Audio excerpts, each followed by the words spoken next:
C'est surtout bienvenue dans votre magazine BZ7. Nous avons l'honneur de recevoir sur ce plateau Monsieur Emmanuel Tikandi. Il est entrepreneur, chef du regroupement Bakomukuna. Il est secrétaire national exécutif du parti cher à Guy Luando Arep dans les Kasaï. Il nous fait l'honneur d'être avec nous pour la toute première fois dans ces magazines.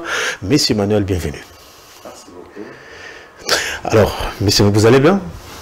Dieu nous fait grâce. Merci.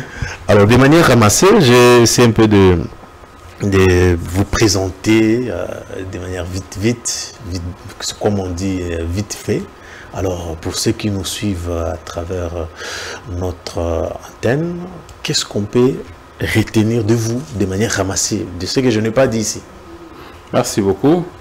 Vous m'avez quand même un grand pourcentage bien présenté. Je m'appelle Emmanuel Tikandi. Ok.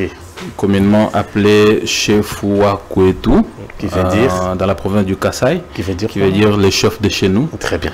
Et aussi appelé par la même population Muntu Kaiboa, qui veut dire l'homme qui n'a pas peur de vent et des marées. Donc je suis intellectuel, chef de groupement de Bakwamukuna, par héritage du pouvoir coutumier, nous légué par mon père, et entrepreneur de surcroît, homme politique et secrétaire national exécutif du parti AREP en charge du Kasaï. Si je peux me présenter en quelques lignes, je dirais cela. Alors, merci beaucoup. Je voudrais qu'on parle de vous, on va parler République, on va parler de ce que vous êtes en train de penser ou faire pour la population du Kasaï qui nous suit à cet instant.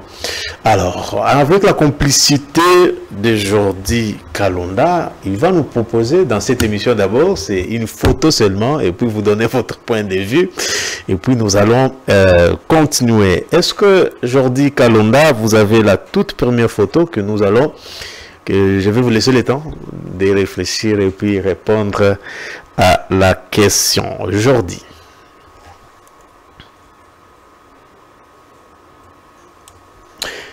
Alors, la photo que nous sommes en train de voir, c'est où et quand?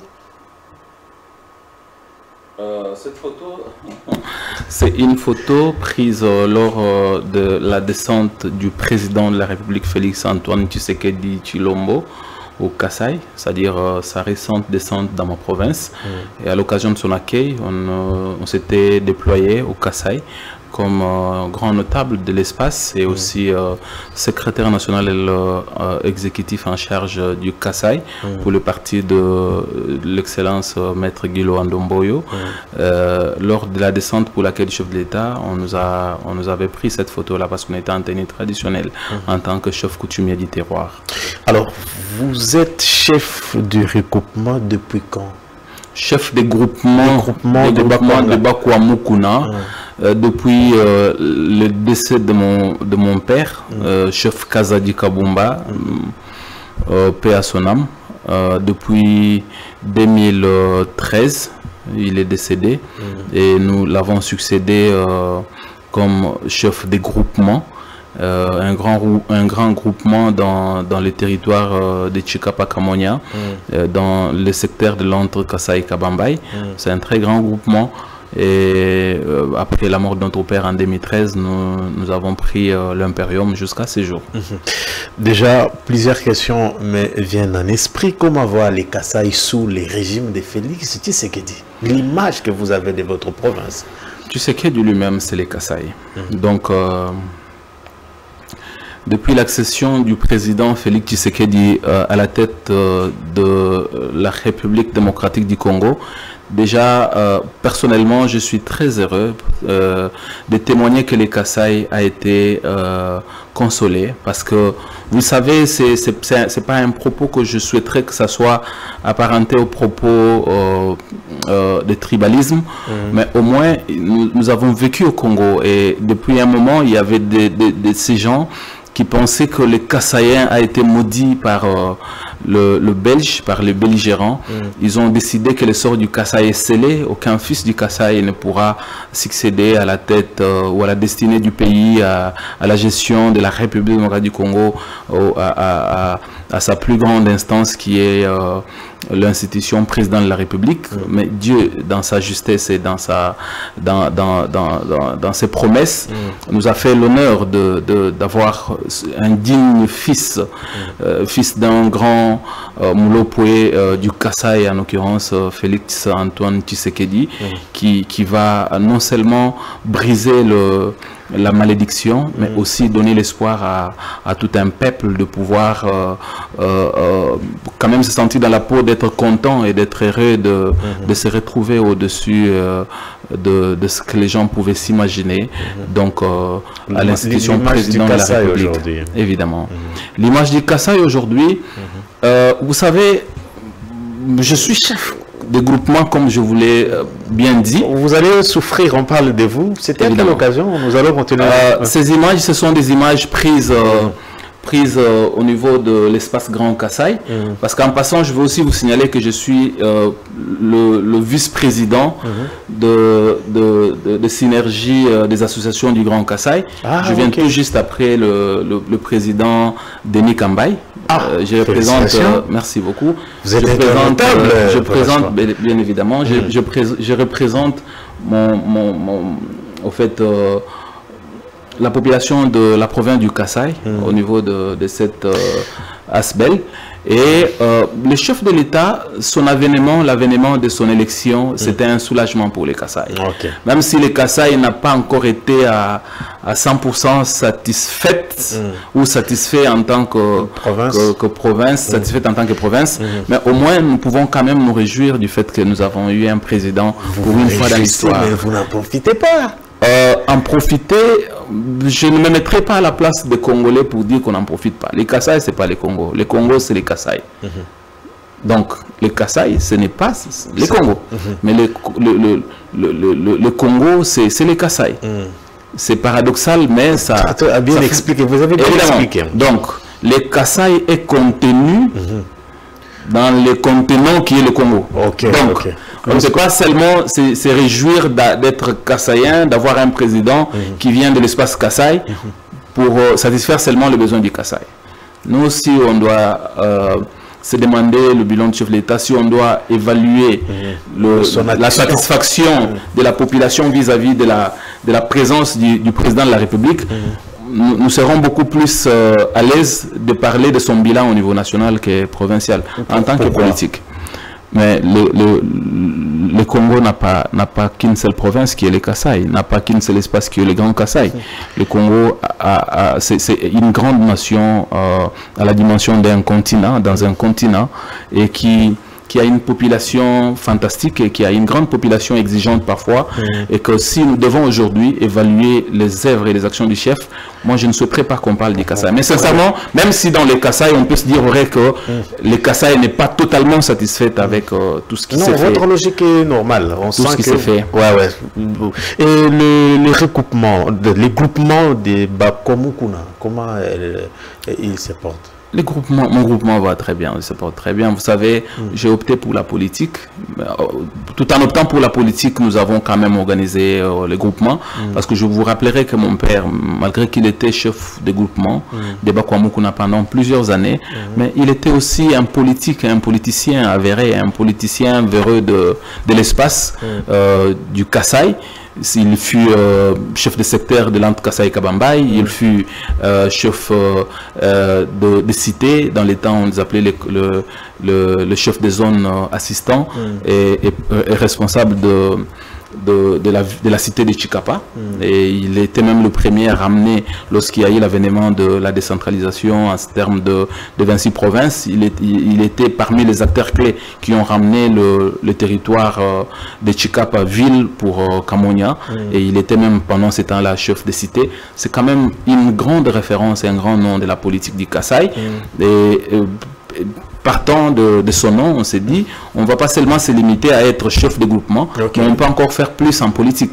C'est comme ça, lors des élections de 2023, nous avons été injustement sanctionnés par la CENI, qui nous a attribué des voix que jusqu'à ce jour. On s'est tué juste parce que par élégance, on s'est tué, mais nous, on a obtenu un siège au niveau national en ce qui concerne le territoire de Chikapa. Nous avons été massivement élus par la population et obtenu faussement le voix nous attribué par les CENI, 7639 voix, ce qui ne revenait pas à ce que nous avons fait. C'était beaucoup, mais ce n'est pas ce que nous avons fait. Nous, on était au-delà. On est élus. La population du Kasaï nous reconnaît en tant qu'élus. Donc la CENI nous a reconnus en tant que tel, mais tout en nous attribuant une fausse note qui ne nous a pas permis de pouvoir rafler les sièges qui nous a été légitimement donné par et la photo par la population.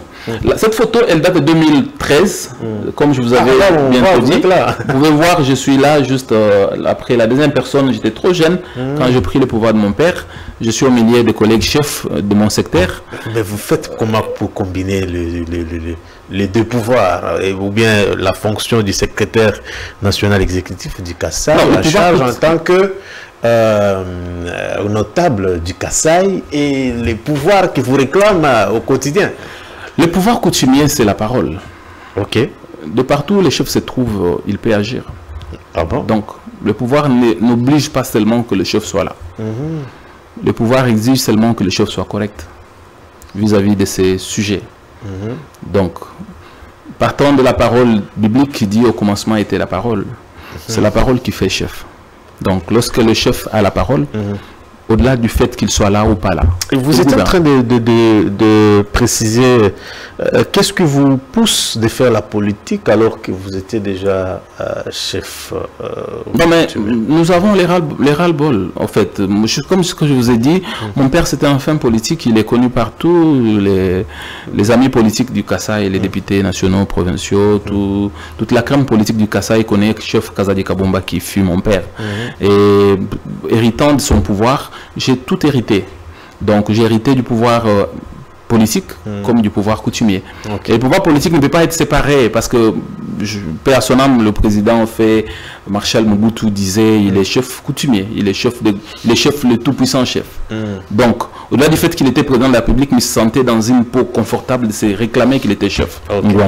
Donc, moi, en tant que chef, je ne me désolidarise pas de la volonté de la population qui veut que je puisse la représenter en tant que chef. C'est là où vous pouvez même constater, il y a des images. Et là c'était quoi? Ici, c'est lorsque j'étais en sensibilisation de la population, la visite de ma base de Chikapa ville. Ce n'est même pas au territoire. Vous pouvez voir qu'il y avait beaucoup de jeunes qui ont répondu à notre appel instantané. On a appelé la jeunesse est venue nous écouter, elle a accepté en sa majorité d'aller se faire enrôler et se préparer pour des élections. C'était la dernière grande descente que j'avais effectuée sur la ville de Chikapa et nous avons été bien accueillis. Je suis très reconnaissant par rapport à la population, à cet accueil qui nous avait été réservé par la base très consciente de Chikapa. Et comment va la REP? Ici, on parle de vous souffrez. C'est lors des élections. La qualité de l'image n'est pas... Évidemment. Ça me fait très mal de revenir sur ces images. Pourquoi? Ça me fait très mal. De voir que la population nous a donné la chance de la représenter. Mais la CENI nous a donné un autre résultat. Ah, vous qualifiez la CENI Évidemment. Les élections, c'était pas des élections. Soyons francs, ce n'était pas des élections. En 2023, il n'y avait pas d'élections dans ce pays. Non, il n'y avait pas d'élections. Je peux le dire. Non, je suis le témoin vivant. Vous savez, vous savez à quel moment ça fait mal. Ça fait mal parce qu'il y a un jeune qui se révolte et qui se dit qu'il doit aller aux côtés de ceux qui rêvent changer la manière de faire de la politique politisée congolaise, nous partons aux élections avec nos moyens. Nous-mêmes, on n'a même pas reçu de financement de nos partis politiques dans lesquels nous étions. Même pas le financement des regroupements politiques dans lesquels nous étions. Même vos moyens propres. Même pas la cotisation ou le financement de l'instance qu'on était en train de soutenir. On est allé avec nos propres moyens. On se met, on finance les députés provinciaux, les candidats députés provinciaux, les candidats députés municipaux, et nous-mêmes, on se prend en charge. Moi, ma crainte est que les gens risquent de mal interpréter vos propos. Non, mais je souhaiterais qu'ils puissent mal interpréter mon propos, parce que, non, on est congolais, on est congolais. À quel niveau? Non, moi, je peux vous rassurer. Quand je parle qu'il y a eu un problème au niveau d'élection, tout le monde l'a reconnu, même... Tout le monde l'a reconnu, même le président de la République l'a reconnu, même tout le monde l'a reconnu. On ne peut plus revenir, c'est passé. Là, on est à quelques jours d'organisation d'élections, dans 2 ans, on va parler d'autres élections. Donc, pour l'instant, les élections, ce n'était pas bien organisé. La présidence de la République, on peut encore avoir du respect, parce que le président de la République a été l'homme le plus élu et le mieux aimé du Congolais jusqu'alors.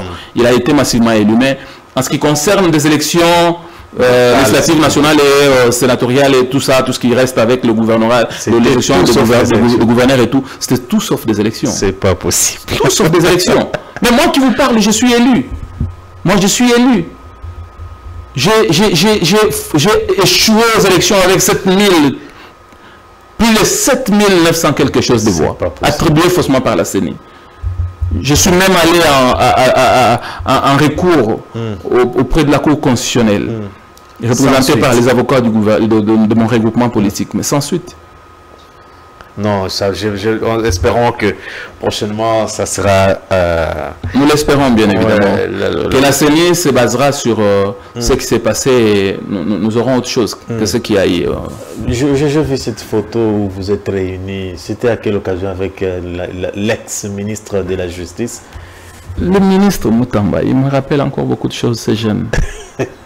Il incarne les changements. Les changements dans un futur plus proche. Moutamba, la prison c'est une voie qui amène à tout. Nelson là où il est en train de nous suivre, parce qu'on a toujours reçu aucun message pour lui, un message pour lui. Non, le message de Constance, c'est que il est juste là où il est, par la volonté de ceux qui n'aiment pas le Congo. Ok. Bien évidemment que lui-même n'a pas été très regardant à vérifier ses arrières.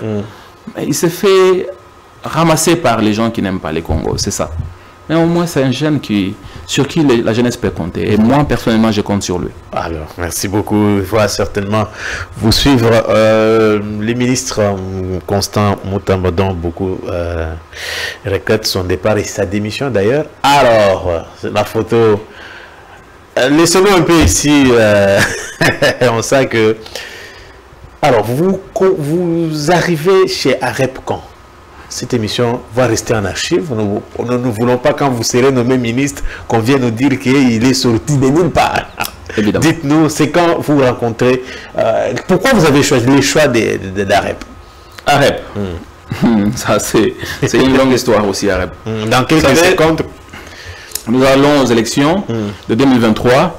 Je devrais me faire un choix d'un parti politique. Je me rencontre avec un monsieur Kayumba Bernard, celui qui va... Bernard, Bernard Kayumba, qui va nous prêcher, Paneko, qui va nous prêcher d'adhérer au sein du regroupement ANB, à nous débattre le Congo, qui était un regroupement propre à l'excellence Guilo Andomboyo.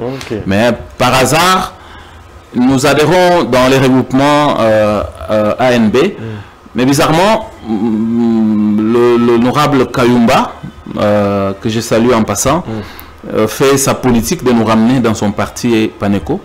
Au moment où nous, lorsque nous avons adhéré à ANB, on voyait l'image de l'excellence Loando. on part aux élections, on n'avait pas d'appui, comme je l'ai dit ici haut, que nous n'avons pas été financés aux élections, nous sommes allés seuls, nous sommes battus, ça écœure, parce que nous avons gaspillé, nous avons dépensé et nous ne sommes pas passés. Et quand on revient des élections, l'excellence Loando constate qu'il y a eu des guerriers qui ont fait beaucoup de voix. Et dans l'identification des gens qui ont fait plus de voix, il va nous identifier pour l'espace de la province du Kasaï, dans l'espace Grand Kasaï. Il constate qu'il y a un jeune homme qui n'a pas été financé, mais qui s'est battu et qui a fait beaucoup de voix. Et là, il nous sollicite, nous partons, nous les voyons, il nous conscientise et nous ramène à la vision des colibris. Parce que Arep se repose sur la vision des colibris.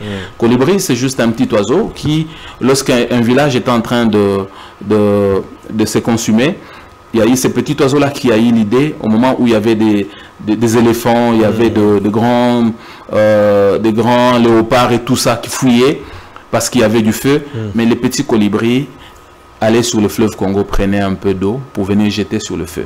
Et lorsqu'on lui a dit, mais est-ce que tu es fou ou comment est-ce qu'il y a ces grands feux qui brillent et toi tu vas aller prendre des gouttelettes d'eau pour venir éteindre? Il dit non, même si le feu ne s'éteignait pas. J'ai fait ma part. Très bien. Donc, je fais ma part d'appartenir à ces grands partis politiques et l'Excellence m'a fait l'honneur de me choisir en tant que secrétaire national exécutif en charge du Kasaï, que je représente valablement. Et à tout événement, on est avec lui et c'est quelqu'un sur qui on compte. Évidemment, la fondation. Évidemment, j'ai une fondation qui porte mon nom, la fondation Emmanuel Tsikandi, et aussi une ONG, Nouvelle Vision du Congo, qui est une grande plateforme, une grande machine. La Nouvelle Vision du Congo, c'est une plateforme, c'est au fait une association sans but lucratif qui est en train de sensibiliser la jeunesse à se rendre plus utile et plus importante. C'est-à-dire en train de réveiller la jeunesse à ne pas se faire marginaliser et se rendre esclave de ceux qui ont le pouvoir aujourd'hui. Parce que vous savez, dans les temps, la jeunesse pouvait être sensibilisée à des activités économiques, des activités qui peuvent relever la situation de la nation. Mais à ce jour, c'est pitoyable, c'est larmoyant. C'est déplorable de constater que nos vieux politiques, c'est-à-dire nos grands frères politiques qui sont ministres, ex-ministres, députés nationaux et tout ça, et consorts, les sénateurs, sont en train de ramener la jeunesse à la politique seulement. Ils sont en train de rendre esclave la jeunesse congolaise. C'est comme ça, nous sommes venus avec une autre vision qui se conceptualise dans la Nouvelle Vision du Congo pour ramener la jeunesse à penser sur les bases réelles de la jeunesse. La jeunesse, c'est le pivot. C'est le pivot de l'économie, de l'évolution de tout un peuple. On garde avec Jordi Kalonda la fiche parce que les messages m'intéressent tous derrière Fachi. On garde alors un message à tous les notables du Kasaï qui vous suivent à par instant avant de parler de Félix Tshisekedi et sa plateforme Union Sacrée. Les notables du Kasaï, au-delà du fait de déception, est-ce qu'il y a l'unité dans les... À haute voix, je peux dire qu'il n'y a pas d'unité au Kasaï. Il n'y a pas d'unité parce que, sauf qui paie. Pourquoi? Tout le monde voit ses intérêts. Tout le monde vise ses intérêts. Je déplore même le fait qu'il n'y ait même pas de fédéralisme au niveau du leadership des entités, comme nous l'avons vécu avec le feu Mobutu. Lorsqu'on parlait des entités régionales, on voyait le fédéralisme qu'on a appelé après l'époque de Mouzé et de Kabila, on a appelé ça le leadership, les leaders politiques. Les leaderships politiques dans des entités décentralisées permet à ce que le chef ne fasse pas grand travail. Même si ça privatise la politique, mais ça crédibilise au moins les institutions, ça crédibilise la relation du chef avec le subordonné. Ça vous fait quoi à chaque fois? Il y a les détournements au site, il y a des noms qui reviennent à tout moment et quand vous regardez, c'est beaucoup plus les proches du chef qui n'arrivent pas à l'aider, comme vous êtes en train de le dire, l'intérêt personnel prime sur l'intérêt général. Mais c'est ça. C'est ça. Le problème, c'est que... apparemment, c'est tout bon, je ne vais pas individualiser les cas. C'est quoi les problèmes? La plus grande maladie que souffre le Congo, c'est le problème du leadership. Vous savez, le chef de l'État peut avoir l'ambition de changer le Congo. Mais lorsque le leadership a un problème, Donc tout ce qu'il va entreprendre ne va pas aller de l'avant. Quelle est la mentalité des gens qui entourent les chefs? Est-ce que la mentalité des gens qui entourent les chefs, c'est de voir le Congo aller de l'avant? Est-ce de mettre le Congo en avant, gardise, c'est de mettre le Congo au premier plan que leur ventre et leurs intérêts égoïstes? Non. Tout celui qui est autour du chef, qui se retrouve autour du chef, s'il n'est pas dans le trafic d'influence, il est dans des détournements. Il est dans ça et ça. Je ne dis pas tout le monde, mais la majeure partie des gens qui se battent, même nous tous qui se battons pour être aux côtés du chef, lorsqu'on arrive, on peut avoir tout ce que nous avons comme esprit de changement, mais l'entourage, c'est comme cette histoire d'un fruit pourri au milieu de bons fruits. Ah oui. Il y a des fruits, il y a beaucoup de fruits pourris tout autour du chef, qui cherchent à salir son arôme. Vous avez totalement raison. Nous avons suivi récemment l'interview de Dani Banza qui accuse franchement ce que vous êtes en train de dire. Dani Banza, celui à qui Tshisekedi a tout donné. Quand même, il faut avoir l'élégance de quand on veut critiquer, qu'on critique objectivement. On ne doit pas cracher sur les efforts du Congo. On ne doit pas cracher sur le Congo. Lorsqu'on entend dire tout ce qui s'est dit sur Dani Banza, l'histoire de Dani Banza. Dani Banza était avec nous, il était dans un regroupement frère. Il était dans AB. AB qui est de l'excellence Samalukonde. Oui, je vois. AB, il était président, avant les élections, il était président de Agisson et Bâtisson, qui est un regroupement frère. Mais attendez, il était l'itinérant du chef. Le chef lui a tout donné. Mais il y a eu un problème. Le problème de s'assumer. Il doit s'assumer en tant qu'homme d'État. S'il est réellement homme d'État, il doit apprendre à se taire. Il doit fermer sa bouche parce que le président et les Congo lui ont tout donné. Vous parlez à Dani Banza qui a beaucoup soutenu Félix Tshisekedi. Non, mais il a beaucoup soutenu. Qu'est-ce qu'il a fait vers la suite? Est-ce que là, il soutient Tshisekedi? Il est combattu partout. Il est combattu par qui? Il a cité des noms. C'est lui qui se combat. Est-ce que les gens qui étaient avec Dani Banza lorsque le chef de l'État a pris le pouvoir ne sont plus encore avec le chef de l'État? Il y en a nombreux qui sont toujours avec lui. Qu'est-ce qu'ils ont fait pour être avec lui? Il y a eu quelque chose qui s'est passé que le chef lui-même sait et que Dani lui-même sait.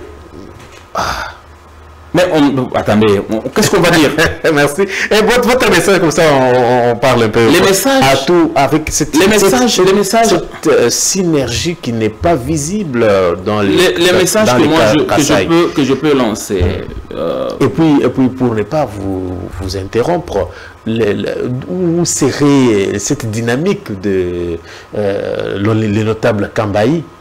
On ne le sent plus, il est où? Dani Kambaï est tué par les Kassaïens. Les Kassaïens ne veulent pas de lui. Vous savez, dans ma langue, on dit un voyant, un guerrier ne peut être guerrier que lorsqu'il est reconnu par sa famille, sa propre famille. Kambaï n'est pas reconnu comme un guerrier par sa propre famille. C'est comme ça. Mais sous Kabila, non, mais attendez, qui ne parlait pas du Grand Kassai? Kambaï, c'est un guerrier. C'est une machine. C'est un nom. C'est une référence. C'est un Mulopwe du Kassai. Et aujourd'hui, lorsque moi je vois Kambaï dans cette position-là, ça m'écoeure, ça me rend triste. Nul ne profite chez lui. Votre message en parle à tous les Mon message, c'est que je demande juste à tous les notables du Grand Kassai d'être unis derrière le chef de l'État, de lui apporter son support et son secours. Mais surtout en cette période où il y a de l'insécurité. Nous devons être unis. Que les pouvoirs, les postes ne nous divisent pas. Ce que nous avons est plus grand que ce que nous avons comme ambition, comme intérêt égoïste. Nous devons soutenir les nôtres. Alors, Félix Tshisekedi et sa plateforme électorale, quelle est la santé de l'Union sacrée aujourd'hui quand vous regardez l'Union sacrée de loin? Union sacrée. Est-ce qu'il y a vraiment l'union ou ce sont l'unité d'apparence? Vous savez, moi, je suis derrière beaucoup plus les contextes. Ah, ok. Le contexte, c'est union sacrée. Union sacrée, ce qui a sacré, il y a union. Sûrement. Union sacrée. Donc, c'est l'unité à son plus haut niveau de conscience. C'est ce qui fait l'union sacrée. Sûrement. C'est-à-dire là où il y a le sacré, il n'y a pas d'impureté. Il n'y a pas des ambitions personnelles. Il n'y a pas d'ambition personnelle. Il y a la nation qui doit être privilégiée. Okay. Mais là, il y a un souci, il y a un problème. C'est que le concept est totalement à l'écart de la réalité. La réalité est restée autre chose que le concept même de la volonté et de la philosophie du chef lorsqu'il a choisi le concept union sacrée. Union sacrée, c'est l'amour du Congo. Mais est-ce qu'il y a l'amour du Congo dans cette histoire politique? Est-ce que d'abord l'organisation de l'union sacrée en soi peut nous rassurer quelque chose? Peut nous rassurer? Non, je ne dis pas que ça ne nous inspire pas confiance. On reste toujours attaché à ça, mais est-ce que ça peut quand même rassurer le Congo à quelque chose? Parce que tout le monde déjà, pendant ces temps, vous savez ce qui fait mal, c'est quoi? Pendant ces temps, tout le monde se dit déjà après, tu sais c'est qui, c'est moi. C'était ça ma grande question. La plus grande, le vrai problème est que est-ce que tous ceux qui sont à l'Union sacrée se sont avec Félix Tshisekedi? Mais c'est ça, le grand problème, c'est ça, le problème du Congo, c'est la maladie du Congo. Ceux qui sont avec Tshisekedi aujourd'hui, ils ne sont pas tous les UDPS.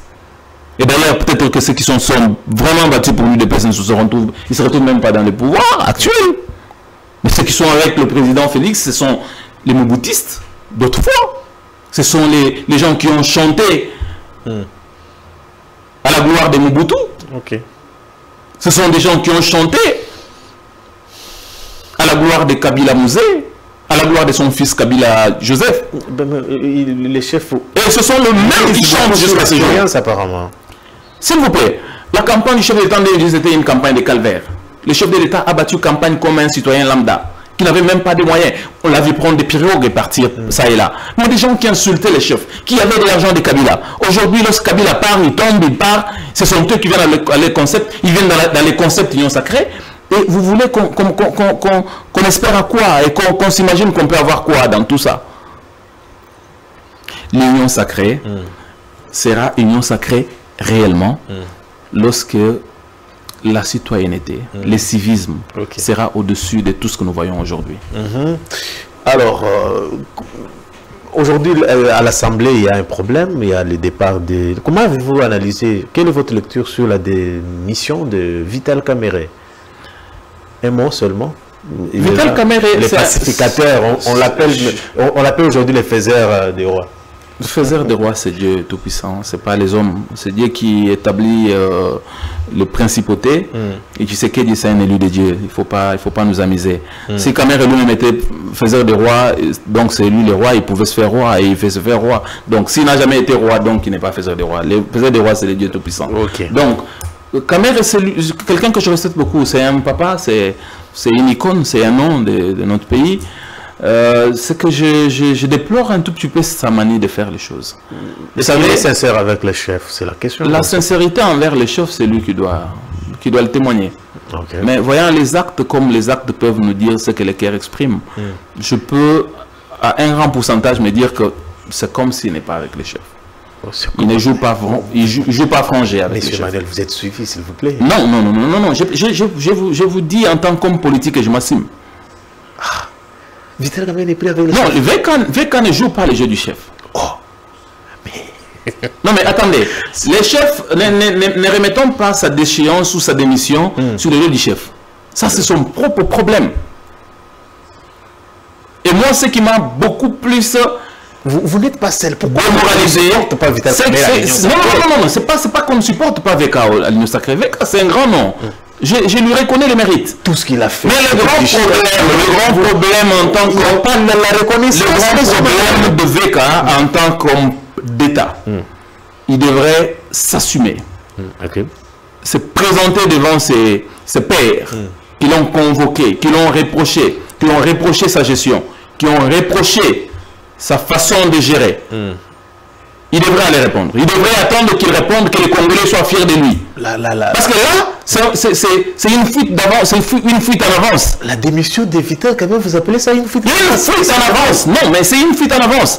Vécan devrait s'assurer, attendre que la population assiste comme il l'était il était sorti de cette histoire de 100 jours. Vous ne donnez pas raison à l'opposition qui pense et ceux qui les soutiennent, beaucoup plus sont des gens de l'opposition. Mais vous ne donnez pas raison à ceux qui pensent que c'était pour l'humilier que vous avez voulu passer. Non, mais attendez, mais ce qu'il a fait, c'est de l'humiliation de lui-même. Il s'est humilié. VK s'est humilié. Vous appelez ça foot? Non, moi je suis parmi les Congolais qui disent que Vital Kamerhe, pacificateur qu'on le reconnaît, Oui.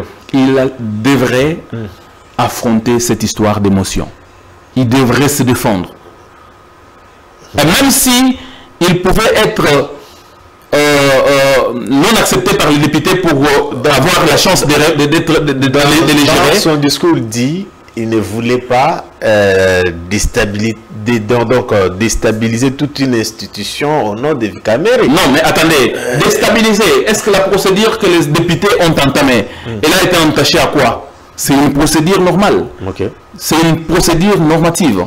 Il devrait s'assumer. Il devrait faire face à ça. S'il est réellement un démocrate, il devrait faire face à ça.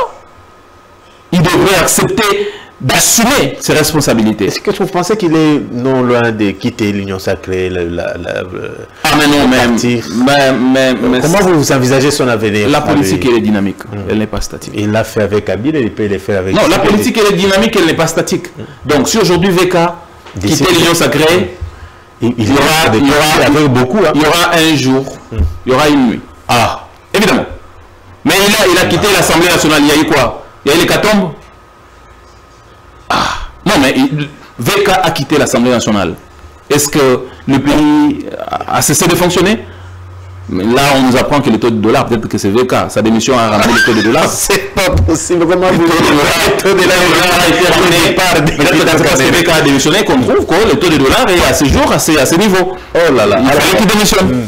Mais je voudrais... Beaucoup de questions me viennent en esprit. Est-ce que le chef de l'État a encore la majorité à l'Assemblée nationale?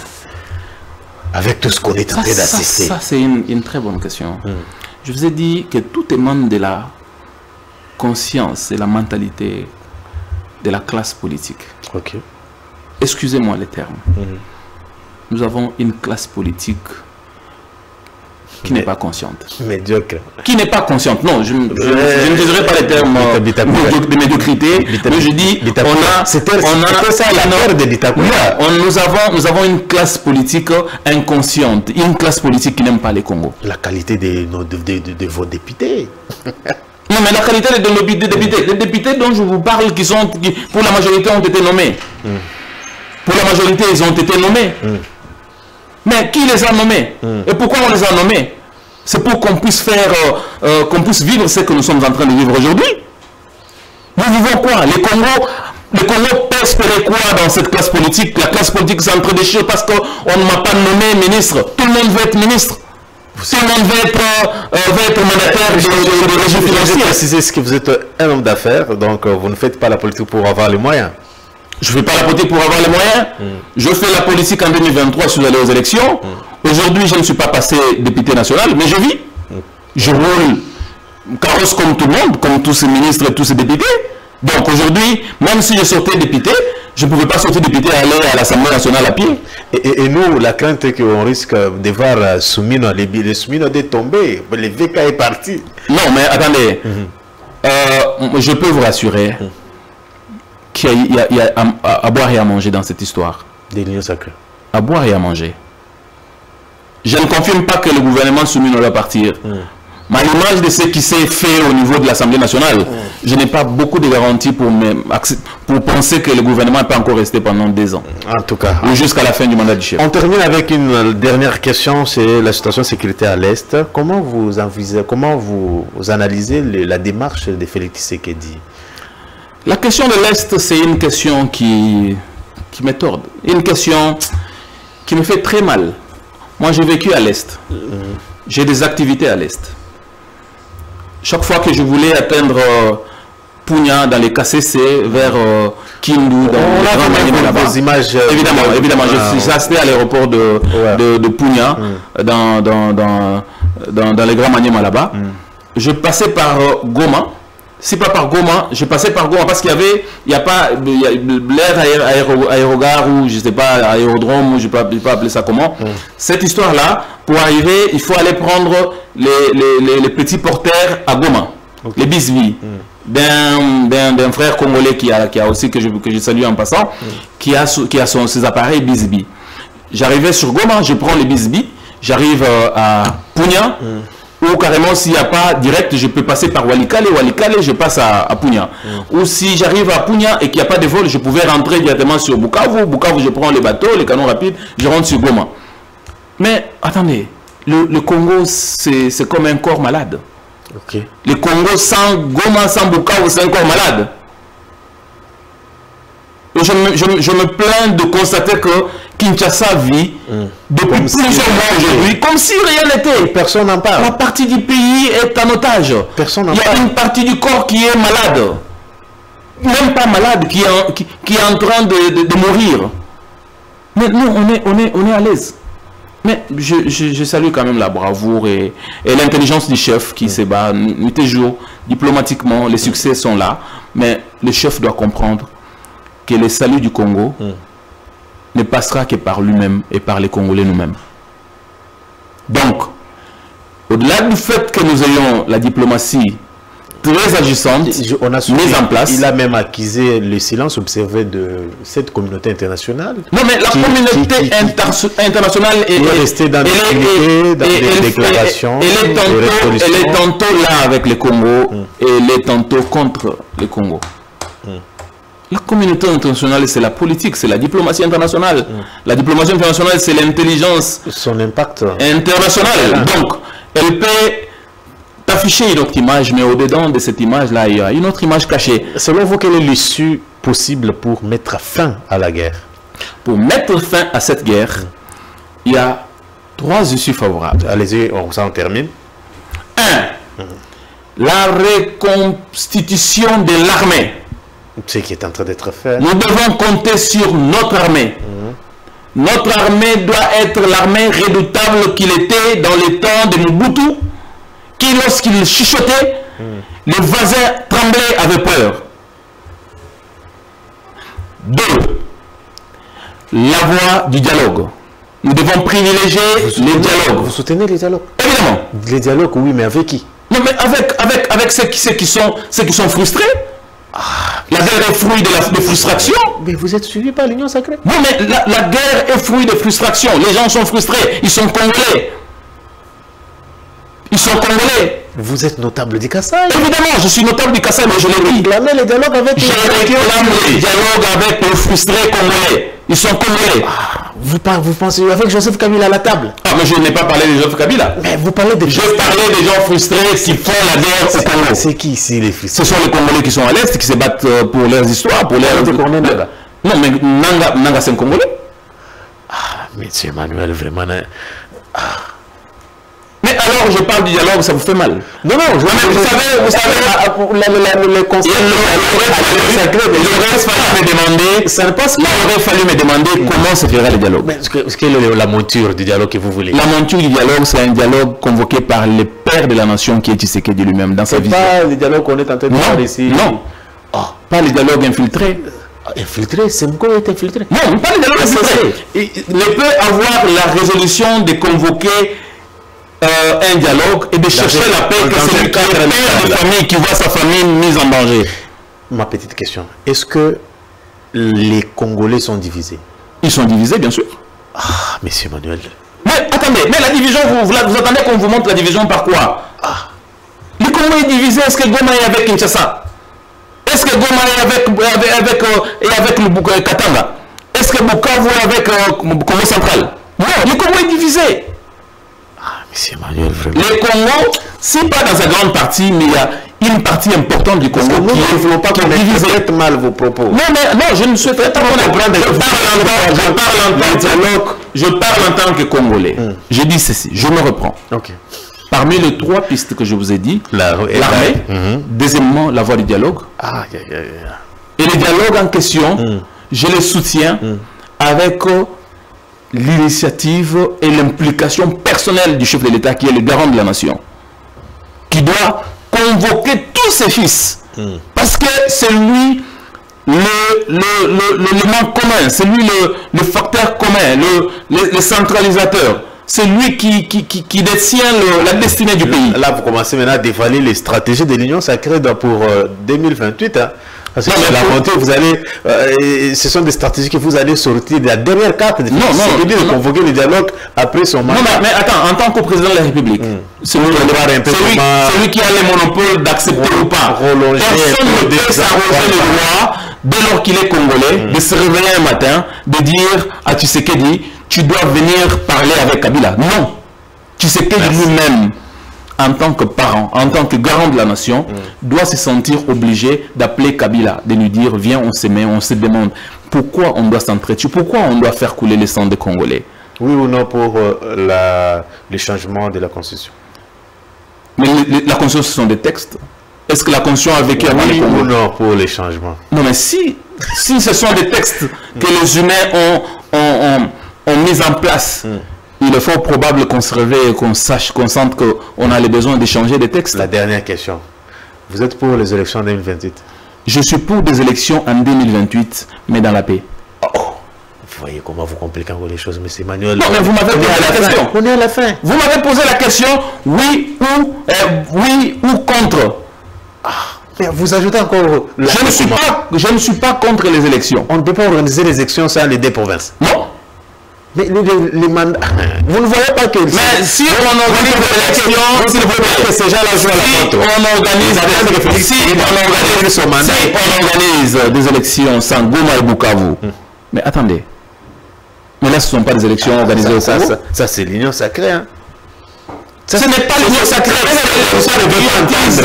C'est le patriotisme. Dans ce pays, je peux vous dire, je vais vous vexer, il n'y a plus d'opposition. Mais dans ce pays, il n'y a plus d'opposition.